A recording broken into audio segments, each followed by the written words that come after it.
രണ്ട് super grand masters തമ്മിലുള്ള ഒരു ചെസ് മാച്ച് വെറും 9 മൂവ്സിൽ അവസാനിക്കുന്നു. അതെ, കേട്ടത് സത്യമാണ്. വളരെ രസകരമായിട്ടുള്ള ഒരു കൊച്ചു ഗെയിമാണ്. ഗ്രാൻഡ് മാസ്റ്റേഴ്സ് നിസ്സാരക്കാരല്ല, സൂപ്പർ ഗ്രാൻഡ് മാസ്റ്റേഴ്സ് ആണ്. ഫാബിയാനോ കറുവാനയും അലി റസ ഫിറോസിയും. വൈറ്റ് കളിക്കുന്നത് ഫാബിയാനോ കറുവാന, ബ്ലാക്ക് കളിക്കുന്നത് അലി റസ ഫിറോസിയ. ഗെയിം ഒന്ന് കണ്ടു നോക്കിയാലോ. ഇവിടെ ഫാബിയാനോ തുടങ്ങുന്നത് C4 വെച്ചിട്ടാണ്. ഇംഗ്ലീഷ് ഓപ്പണിംഗ് ആണ്. C6 കളിക്കുന്നു. ഇത് ഇംഗ്ലീഷ് ഓപ്പണിംഗിന്റെ കാരോക്കാൻ ഡിഫൻസീവ് സിസ്റ്റം ആണ്. Night F3, D5. അപ്പൊ കാരോക്കാൻ ഡിഫൻസിന്റെ വേരിയേഷനിലോട്ട് തന്നെ പോവാണ്. G3, ബിഷപ്പ് G4 കളിച്ച് ഈ ഒരു നൈറ്റിലേക്ക് അറ്റാക്ക് ചെയ്യുകയാണ്. ഫാബിയാനോ നൈറ്റിനെ ഇവിടെ E5ലോട്ട് ഡെവലപ്പ് ചെയ്ത് ഈ ബിഷപ്പിലേക്ക് അറ്റാക്ക് കൊടുക്കുന്നു. ബിഷപ്പ് F5ലോട്ട് കളിക്കുന്നു. ക്യൂൻ B3 കളിച്ചിട്ട് അലിറസയുടെ B7 പോണിനെ ഇവിടെ ഫാബിയാനോ അറ്റാക്ക് ചെയ്യുകയാണ്. ക്യൂൻ B6 കളിക്കുന്നു ഇവിടെ ബ്ലാക്ക്.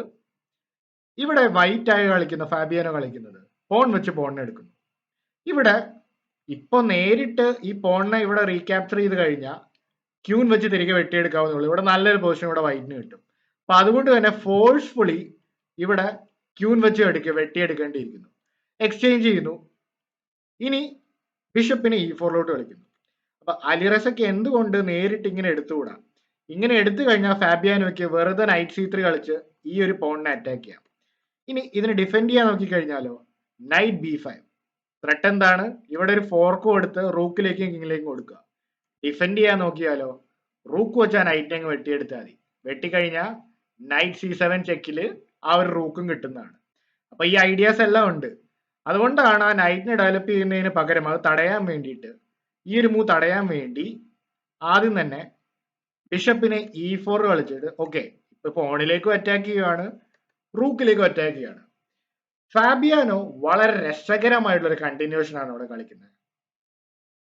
പോൺ വെച്ച് പോണിനെ വെട്ടിയെടുക്കുന്നു. തന്റെ റൂക്കിനെ സൈഡിലുള്ള റൂക്കിനെ ഇവിടെ ഫാബിയാനോ വെച്ച് കൊടുക്കുകയാണ്. എടുത്തോളൂ, എനിക്ക് കുഴപ്പമില്ല. അലിറസ കുറച്ചു നേരമൊക്കെ ചിന്തിച്ചിട്ട് ഇവിടെ ഇപ്പൊ എന്താണ് ഇപ്പൊ ആ ത്രെട്ട്, വലിയ കുഴപ്പമൊന്നുമില്ലല്ലോ, ആ പോണിനെ ഇപ്പൊ പുഷ് ചെയ്ത് കഴിഞ്ഞാൽ അതിനെ ജസ്റ്റ് ഡിഫെൻഡ് ചെയ്തുകൂടെ? അപ്പൊ അതുകൊണ്ട് ചാടിക്കേറി അലിറസ വന്നിട്ട് ഇവിടെ ഫാബിയാനോടെ റൂക്കിനെ അങ്ങ് വെട്ടിയെടുത്തു.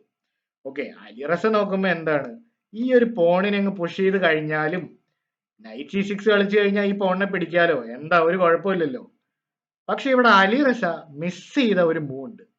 വീഡിയോ പോസ് ചെയ്തിട്ട് ഇവിടെ ഫാബിയാനോ എങ്ങനെയാണ് ഈ ഒരു ഗെയിം ഫിനിഷ് ചെയ്യുന്നത് എന്നൊക്കെ ചിന്തിച്ചു നോക്കാവുന്നതാണ്. സൂപ്പർ ആയിട്ടുള്ള കിടലിനായിട്ടുള്ള മൂവ് ആണ്. നമുക്കൊന്ന് കണ്ടു നോക്കിയാലോ കിടലിനായിട്ടുള്ള മൂവ്. പോൺ C7 കളിക്കുന്നതിന് മുന്നേ റൂക്ക് ടേക്സ് A7, നേരിട്ട് ഈ റൂക്കിലേക്ക് അറ്റാക്ക് കൊടുക്കണം. ഒന്നും ചെയ്തില്ലെങ്കിൽ ആ റൂക്ക് അവിടെ പോകും. അപ്പൊ വേറെ ഒന്നും തന്നെ ഇപ്പൊ ഇവിടെ ചെയ്യാനില്ല. ആ റൂക്കും കൂടെ അവിടെ പോയി കഴിഞ്ഞാൽ ഒന്നും തന്നെ കളിക്കാനില്ല. ഇവിടെ എന്ത് കളിച്ചാലും നൈറ്റിന്റെ വെട്ടിക്കഴിഞ്ഞാൽ റൂക്ക് പോകും. ഈ റൂക്കിനെ അങ്ങ് എടുത്തു കഴിഞ്ഞാൽ എന്ത് സംഭവിക്കും? ഇനി പോൺ വെച്ച് ക്രോസ് ചെയ്യുകയല്ല ചെയ്യണം, ഇതിനെ വെട്ടാൻ പോവല്ല ചെയ്യുന്നത്. പകരം പോണിന് C7ലോട്ട് കളിക്കണം.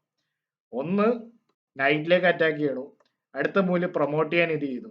ഇത് മാത്രമല്ല കിങ്ങിന് ഇങ്ങോട്ടേക്ക് വരാനുള്ള സ്ക്വയർ എല്ലാം ആ നൈറ്റും പോണും കൺട്രോൾ ചെയ്തു. വളരെ മനോഹരമായ നീക്കം. അപ്പൊ ഇനി നൈറ്റ് ഓടി രക്ഷപ്പെടാൻ നോക്കിയാൽ തന്നെ നമ്മൾ വെറുതെ പ്രൊമോട്ട് ചെയ്യും. ഇവിടെ പ്രൊമോട്ട് ചെയ്ത് കഴിഞ്ഞാൽ ചെക്ക് വരും. ഓൺലി മൂവ് ഉള്ളൂ, ഏതാണ്? നൈറ്റ് വെച്ച് മറക്കുക, ഒറ്റ മൂവില് ചെക്ക് മേറ്റ്. വെറും 9 മൂവ് കൊണ്ടാണ് ഇങ്ങനെ ഒരു മാറ്റം സംഭവിച്ചിരിക്കുന്നത്. ഈ ഒരു മൂവിന് ശേഷം റൂക്ക് ടേക്സ് A7, ഈ മൂവിന് ശേഷം ഇവിടെ അലിറസയ്ക്ക് തന്റെ അബദ്ധം മനസ്സിലായി, അതുകൊണ്ട് റിസൈൻ ചെയ്യാണ്. കാരണം എന്താണ്? വെട്ടിക്കഴിയുമ്പോൾ ഈ ഒരു മൂവ് വരും, ഇതിനുശേഷം ക്യൂനായിട്ട് പ്രൊമോട്ട് ചെയ്യും, മാറിക്കഴിയുമ്പോൾ കിടലിനായിട്ടുള്ള ഒരു ചെക്ക് മേറ്റ്. അപ്പൊ ഈ ഗെയിം എങ്ങനെയുണ്ടെന്ന് നിങ്ങൾ കമന്റ് ചെയ്യുക. അപ്പൊ സൂപ്പർ ഗ്രാൻഡ് മാസ്റ്റേഴ്സിന് പോലും ഇങ്ങനത്തെ അബദ്ധം പറ്റാന്ന് നിങ്ങൾക്ക് മനസ്സിലായില്ലേ? അപ്പൊ ഗെയിം എങ്ങനെയാണ് നിങ്ങൾ കമന്റ് ചെയ്യുക. കൂടുതൽ ഇൻട്രസ്റ്റിംഗ് ഗെയിംസ് ആയിട്ട് നമുക്ക് വീണ്ടും കാണാം, അടുത്ത വീഡിയോയിൽ കാണാം.